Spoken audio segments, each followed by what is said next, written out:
Welcome to Bloom. Be inspired to be an empowered version of yourself and create meaningful change. Today, my guest is Tina Djuricic, a Canadian who lives in Vancouver and who is the author of a very, very interesting book. The book is called, see, there we are. Tell me yourself, please. It's called Finding My Sovereignty. Exactly. We just hopped on the call so quickly. And I think your story is really, really relevant for a lot of people in this community because it's really a lot about narcissists. It's a lot about toxic relationships. It's a lot about growing up in environments that are really hostile to anybody, and for a sensitive person, even more so. And I have just published a reel on highly sensitives and narcissists where I call them toxic magnets. Mm. And I think your story really speaks to that. So, Tina, be welcome and please introduce yourself with whatever I missed. For sure. Well, actually, you did a pretty good job. And thank you for having me here. And to the audience, we were both having a bit of a chaotic morning before we came on this morning. So, you'll have to excuse us. We've both been laughing about that. So, yes, as you said, I'm Tina. I come from Canada. I'm from Vancouver. And I just put this book out in September. And it was quite a journey to go through it because, as you said, I came from a really toxic family environment, very mentally, physically, and emotionally abusive family, really strict religious upbringing as well, that came a little bit later. Um, and then I'm super empathic on top of that. Of course, I don't know this growing up, right? I only learned this Mm. a few years ago, what empathy is, but I felt everything so strongly. And then when I finally leave home at a young age, it's all gone. I've blocked all of it. Like I remember the big things that happened, the huge events, but I didn't have details around those events or, they were just events in my head. And enough to know, I hate my parents. They weren't good people, those kinds of things. But I really did block a lot of it. And so then I just tried to forge a new life for myself, right? I'm now in my 20s going out into the world and big and bold and, we're going to change the world like you are in the 20s, right? And I tried everything and I did everything and I experimented and I just thought that I was this incredibly not immature, sorry, mature is what I wanted to say, tough Gen Xer because I was. And Mm. yet there was a side to me that was so incredibly underdeveloped, which of course I don't know because I've grown up in this environment where I never had love. I didn't know what love was. I was only ever criticized and knocked down and, um, just really abused. And so, of course, it reflected in my partners. My life was bold and exciting, and I moved to different countries and did different things. And if there was skydiving, yes, I'm going to do that, right? Like I was that person. And yet, the Mm. other side to that was the tragedy that was my social life. And it wasn't just partners, really friends as well. I can kind of count how many narcissistic friends I also had to exit out of my life at some point because that's always what's going to happen, right? Well, hopefully it is. If you're taking care of yourself, you want to exit those people, or they're going to exit themselves. Depends what's more dramatic for them, right? But yeah, that's it So, all. um, would you say that from your upbringing or from the environment where you grew up, um, you received a deep imprint of not being okay, Hmm. of not being, certainly not being able to afford to be sensitive, even if you were. And that I think really warps us from a very early age. And it's not untypical that then people go out and seem to be very courageous and tough. And underneath, there's this really fragile personality that then becomes food for a narcissist that they can feed on. Would you say that that sounds about right? Absolutely. We're all energy, so energy feeds off of energy and feeds energy. And if we take it back to when we were first people on this planet and we were living in tribes, not only did we have the community of our tribe, but we didn't even used to wear shoes, right? We used to literally have bare feet on the ground, getting our energy in the form of earthing from Gaia herself all the time. This is where our energy is supposed to come from. We're not supposed to take it from each other. We're supposed to take it in the form of walking in nature, meditating, all of these beautiful aspects but we've forgotten that. And we don't even walk with our feet on the ground anymore. Our feet never touch the ground unless we're at the beach, basic, Mhm. almost, right? You don't even see people walking in the grass anymore with bare feet. So we steal energy from each other. And as an empath, oh my God, I mean, we practically give it away freely because we feel what everyone else is feeling. So we feel the pain of the world. And we just go, oh my God, how can I help? Without any consideration for ourselves. So you take someone like Mother Teresa. She was an Mm. empath, and everyone thinks her message was so beautiful. Give, give, give, give, give to the rest of the world. This was a terrible message because she herself was so sickly and so ill and in so much pain, but all she did was give to other people. She didn't take care of herself. We think she's a beautiful example of a human being. Was it though? Is that the right message? Don't ever take care of yourself, only take care of other people. Sounds like what the patriarchy has been telling women to do for the last 2000 years, right? So, did she do good things? Absolutely. Please don't let me make that not the message, right? Of course, she did beautiful things for the world. But had she have taken care of herself as well, just think how much more energy she would have had to take care of everyone else. Yeah, yeah, We need to totally. come first. And I think this is a really important point, and I think it ties back also into your history because you grew up in a very religious family. And from the talk we had before, it's actually two Christian versions of Christianity that in the country your father actually comes from were very much at odds with each other. So, you had already there the root of a lot of conflict within your family and a lot of ancestral stuff. Um, and Christianity has these two things: tries to take you away from nature, which is a point you made that we should actually take a lot of our energy from our connection with the earth. And the second point that you made is this indoctrination towards life force and towards women in particular that is always within the Christian. I don't want to say faith because I think initially it wasn't in there, but it was put in there. So would you like to expand a little bit on your story, on how you were brought up and how that really damaged you to grow up in that environment? Sure, yeah. So a really big piece of, I think for many of us, a really big piece of the puzzle is this generational trauma. And I'm so pleased to see that I've educated myself on this in recent years and that this is becoming something that's being, brought into the public that we're talking about it.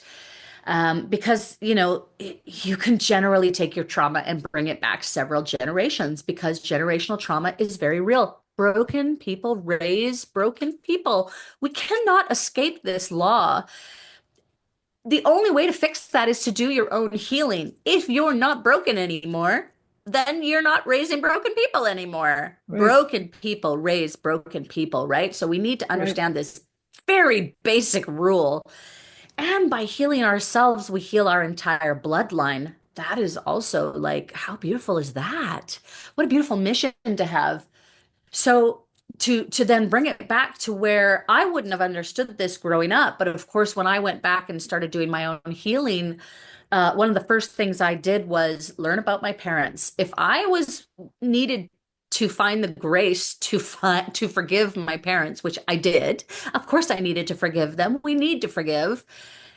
I needed to be able to forgive them for real. You can't just say the words. So I needed to understand them a little bit to see where they came from, right? So because they never talked about their childhood, they never talked about their parents, they never talked about their past. They ran away and then they closed that door.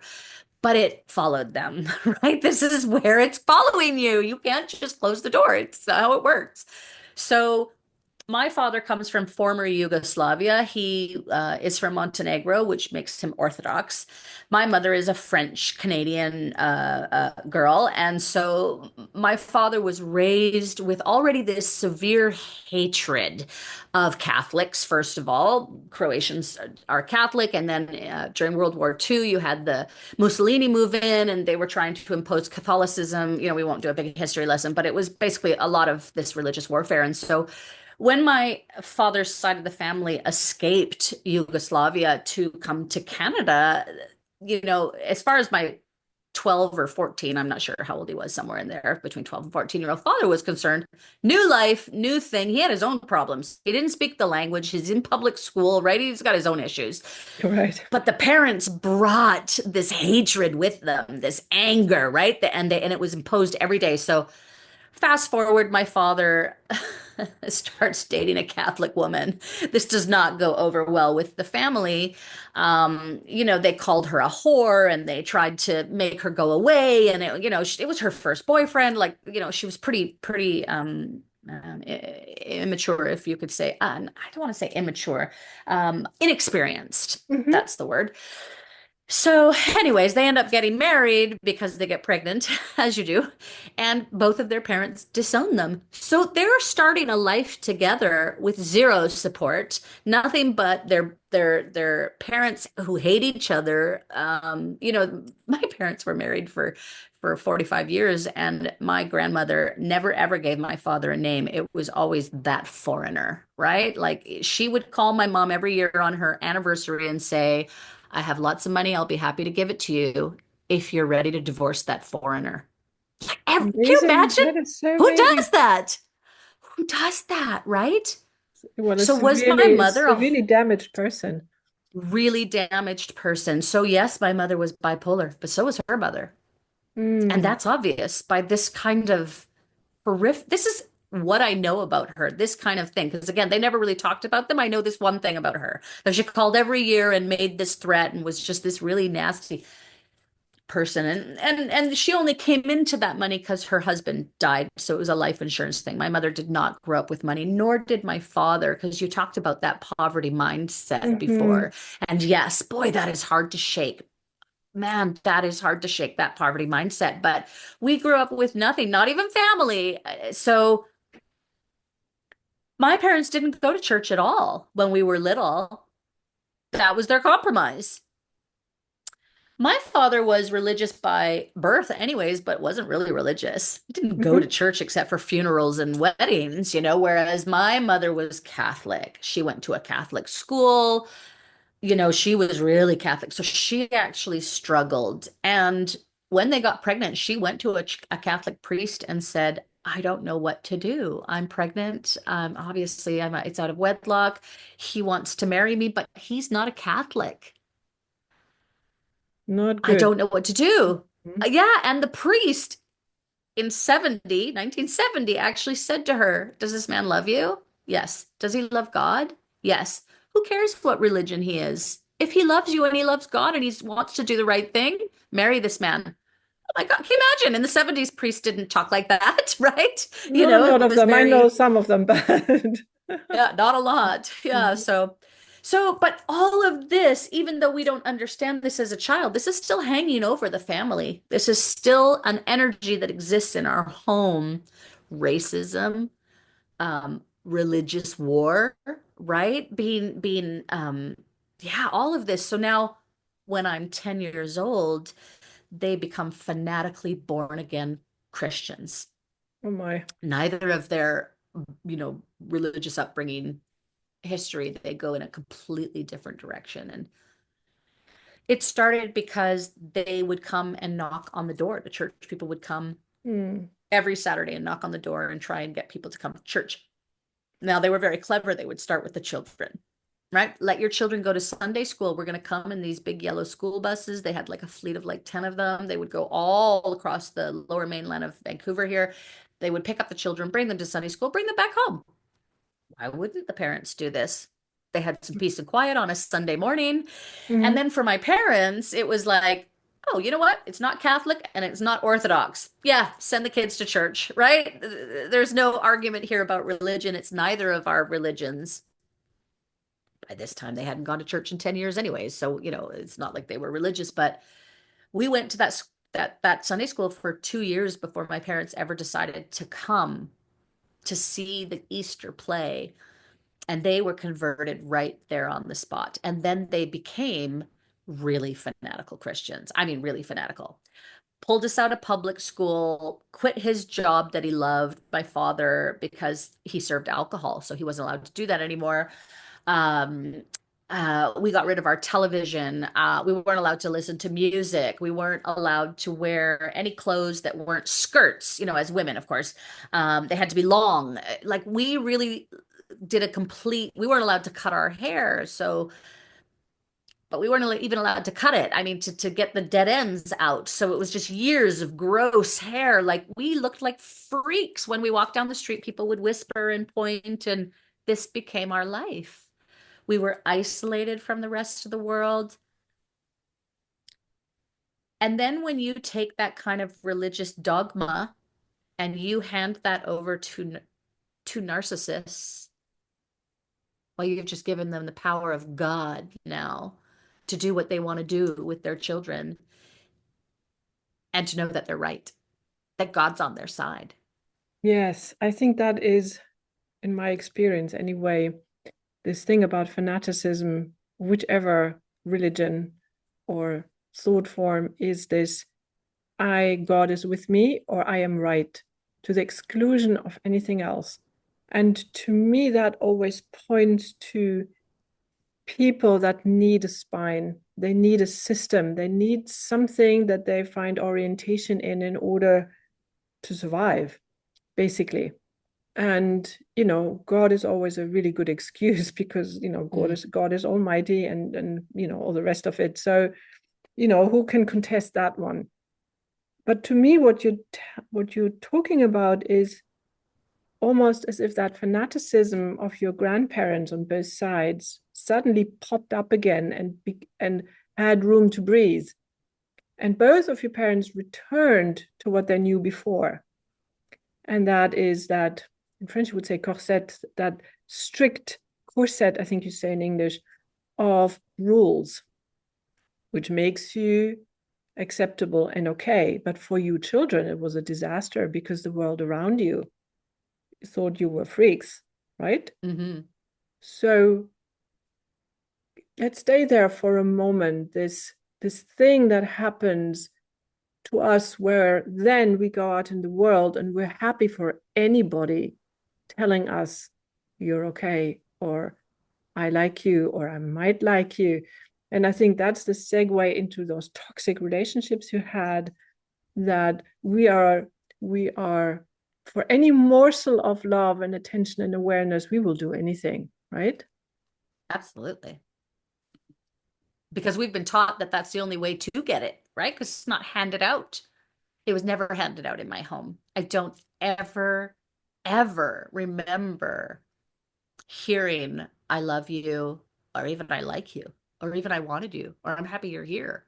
Like it was always you were an accident. We had to get married because we were pregnant. We never wanted you. In fact, I would have never have had, that was my mother always, right? I never wanted children. I never wanted children. It's like, well, then why do you have four of them? Like, what is wrong with you? Right? Like, well, first she was Catholic, so she probably wasn't allowed to be on birth control, right? Then she became a Christian. And I don't know that they were anti-birth control. I don't think so. Not that I'm aware, but I was also 10, so what would I know?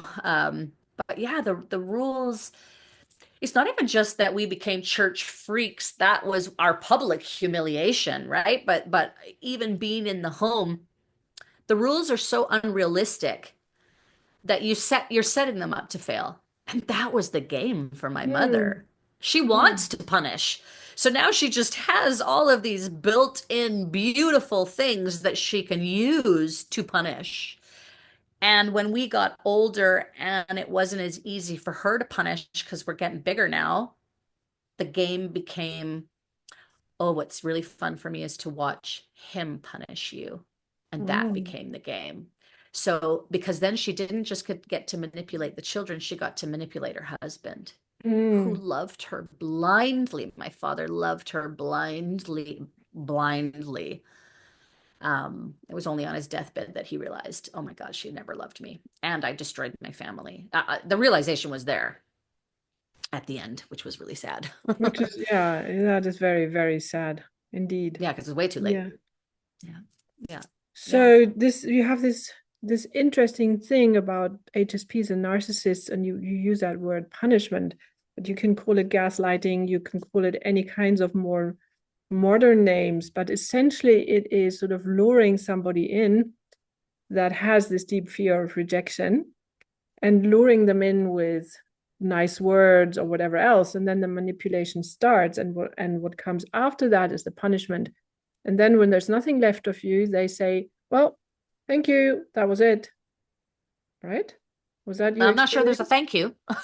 I think it's just more that that's it. Yeah.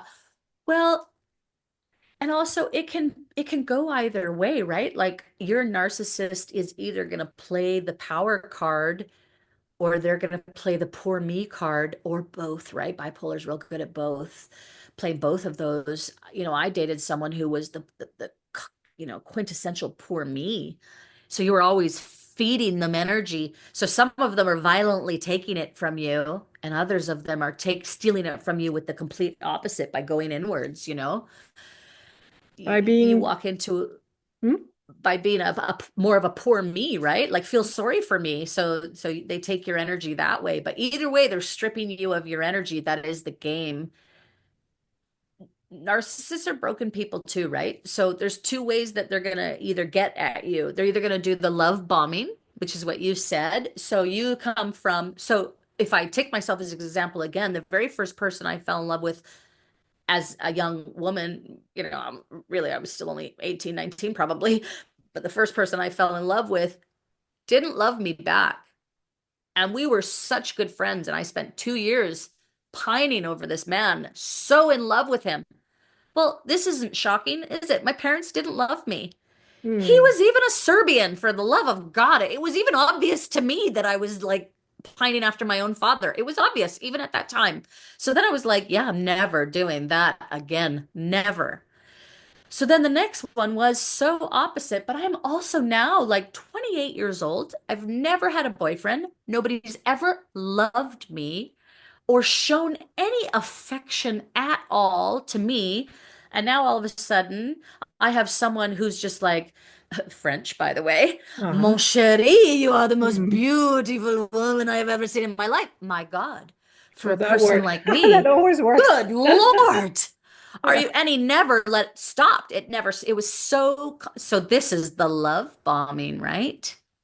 Right. To Right. go from someone I wanted to have any kind of attention from 2 years and to pivot to someone who would never stop giving me attention. Well, good God, I didn't even have a second to breathe. This is the love bombing. He ended up being a coke addict. I mean, geez, it was still narcissist, and yet the situations were so different.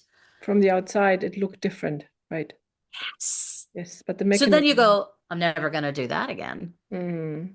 So now the third one, he bonds in a different way. He also has a bipolar family member. I have a bipolar family member. We did trauma bonding. So do you see how my first one didn't love me back? He ignored me, so I chased after him. The second one love bombed me to death. I couldn't even have a time to think if it was real or not. The third one was trauma bonding. We both came from trauma, except he became a narcissist. I'm an empath. Of course, he's going to find me. Yeah. But Like I we say, bonded toxic through our magnets. pain. Yeah. Toxic magnet. Do you Yeah. see how easy it is to fall into the path because it's not going to just look the same every single time? I think that's a very, very important point for people trying to get out of that trap with narcissists. And that is my experience too, is sometimes you think, oh, now I made a more intelligent choice. I learned something. And then you find it's the same thing, just with different clothes, as we say in Germany. So Yes. I think you described that really well.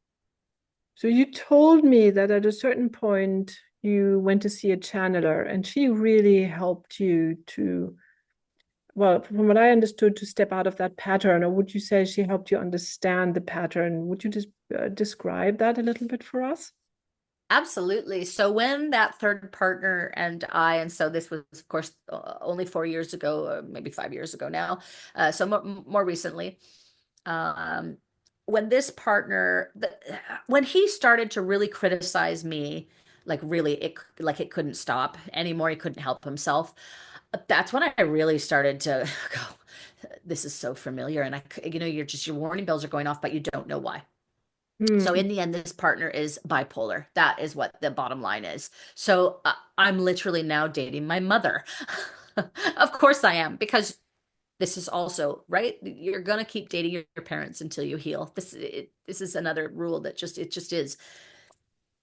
interesting. So now I'm broken. I'm shattered. I'm on the floor. I am dating my mother. Like, and I'm hurt, of course, because the relationship is over, but I'm angry. I'm angry Mm, because I feel deceived by my partner who knows how I feel about my bipolar mother.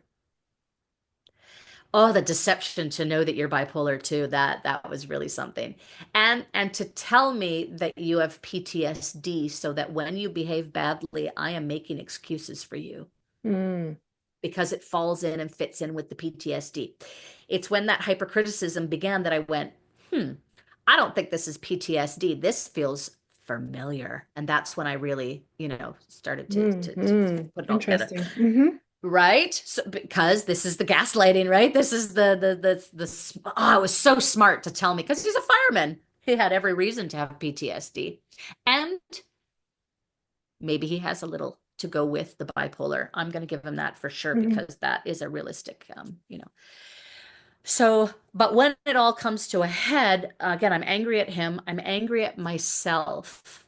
I'd love to say I didn't see it coming because that's what I said to myself at that moment. How did I not see it coming? But of course, you look back 3 months later and you go, oh, I did see it coming. Oh, Yeah, I yeah, saw it from day one. yes, that is the other, thing about sensitivity. We actually have that sense, but we don't listen to it. I can attest to that countless times, and I'm so glad I learned eventually to Uh, listen to that voice, that small voice saying, don't do it or "Block do it, it. don't do Run it." away.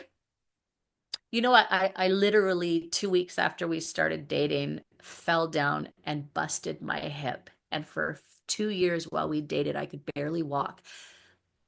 Like I wasn't listening, so my Body. body was even trying to say, slow down.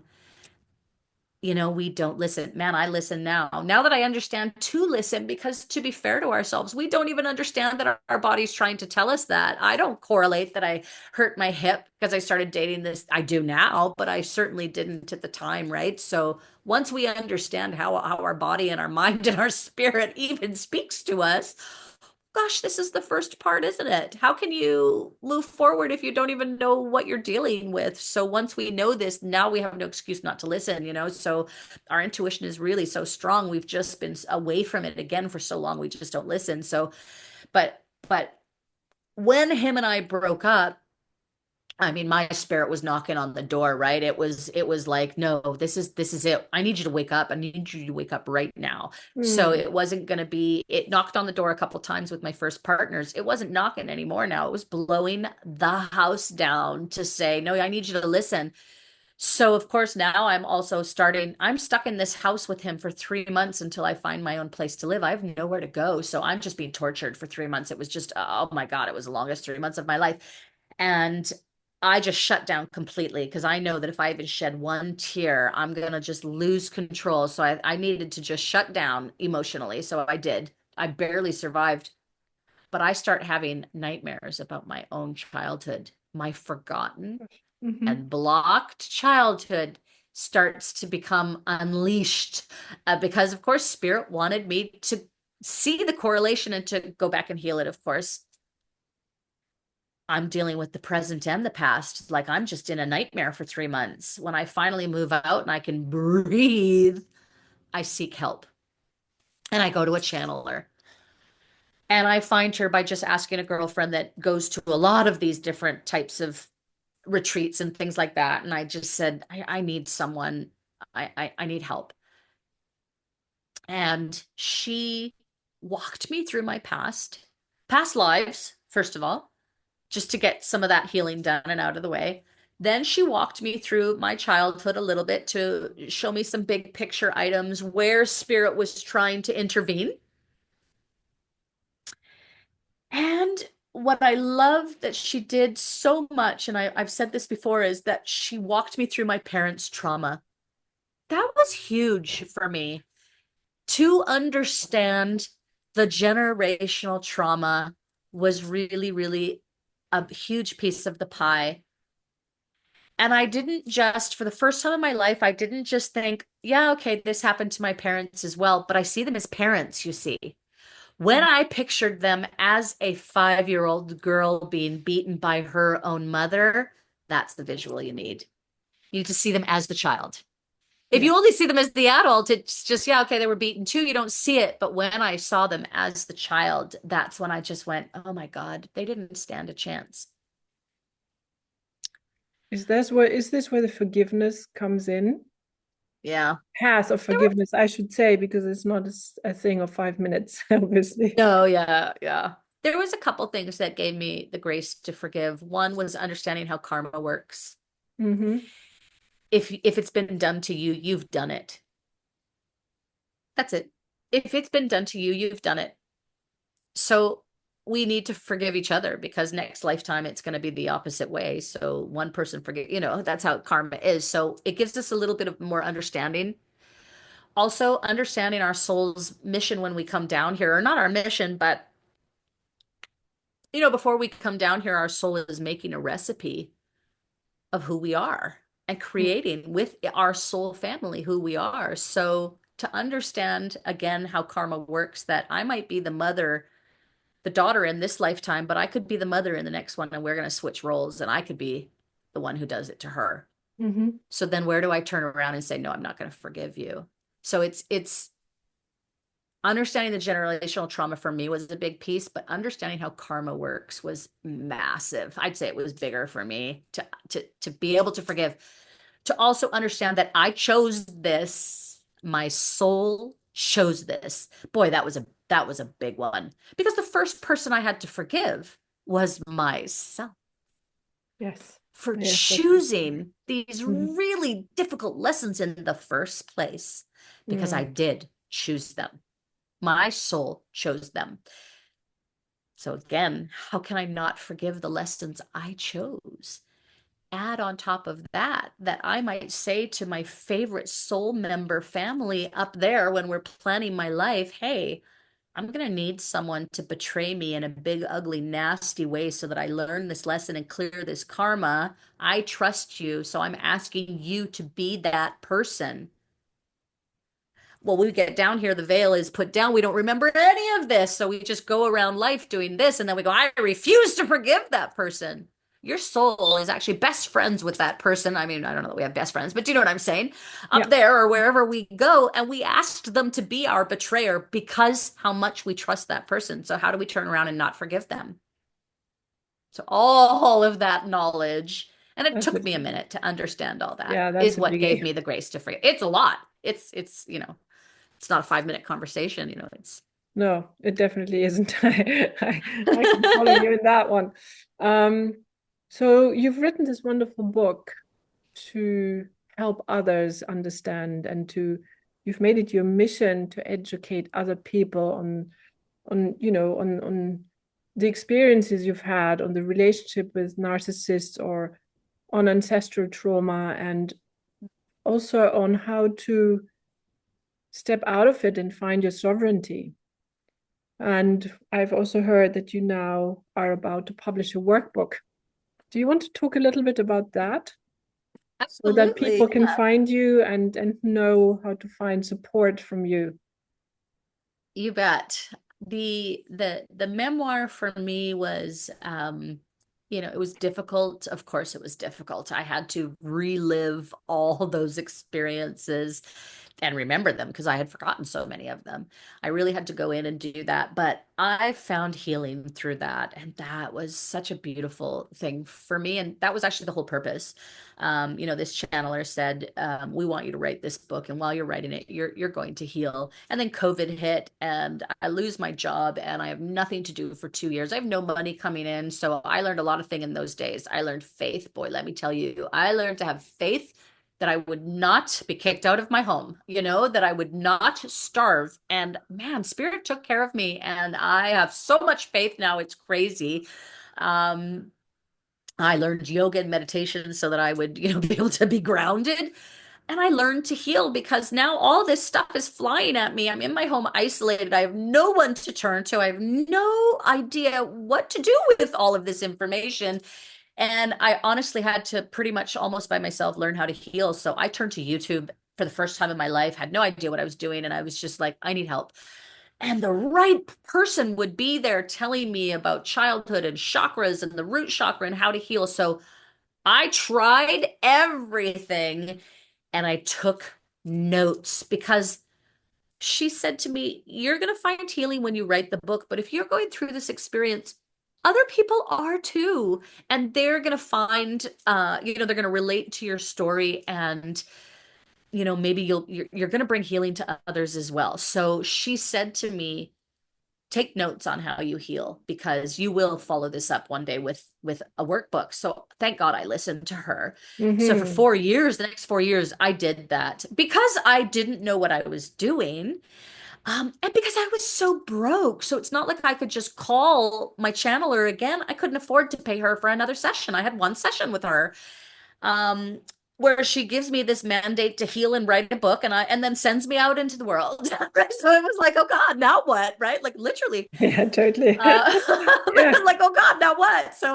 So that's what this workbook will be. I made very practical, very hands-on, and I wanted to make sure that it required no tools. I think therapy is amazing. I do.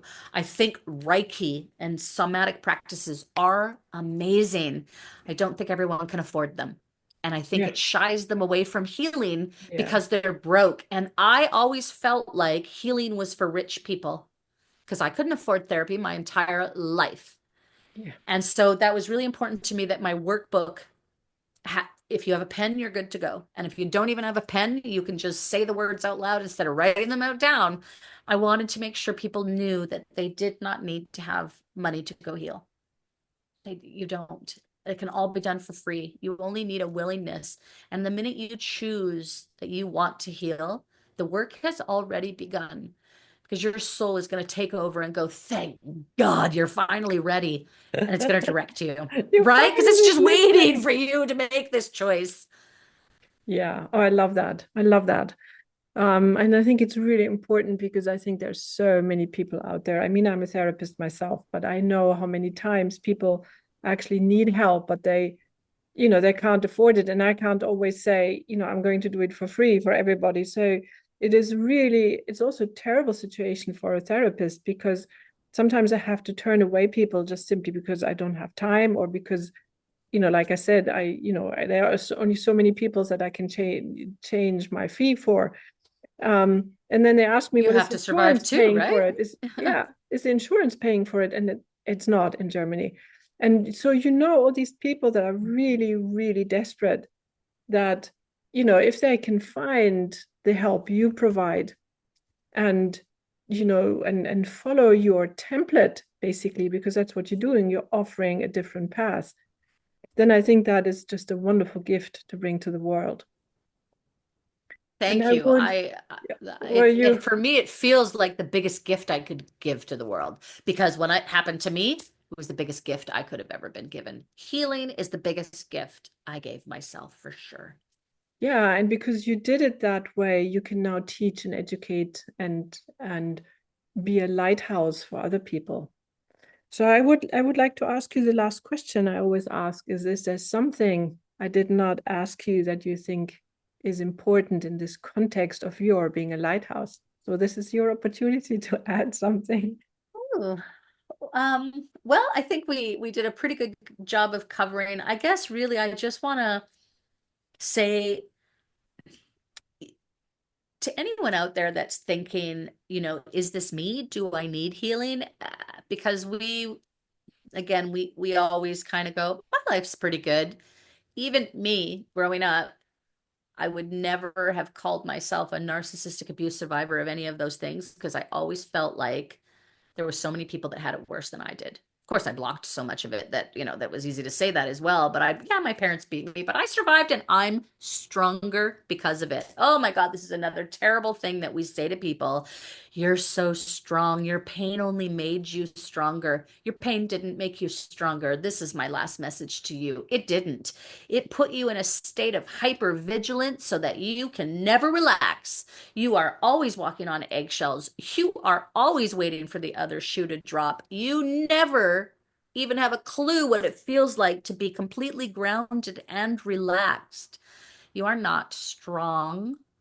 The world is forcing you to be strong, but you are not strong. I always felt the same way. Believe me, I've heard it my whole life. You're so strong. When I was in a puddle on the floor, nobody came to check on me because I was so strong. Nobody ever thought I could fall. That is so Don't use your cruel. strength as an excuse. Yeah. Yeah, Yeah, it is very, very cruel. And it's a cruelty we do onto ourselves because that's the only way we know how to live and to survive. And it's very cruel from other people. And it's yeah. I think it's a very, very overlooked thing. I really, really dislike that sentence. What doesn't kill you makes you stronger. I think that's one of the most stupidest things I've ever heard because you will just hide it just like you did. You will put it underneath a trapdoor and then it will come for you at some point when you've sort of used up the energy you've had to keep that charade going.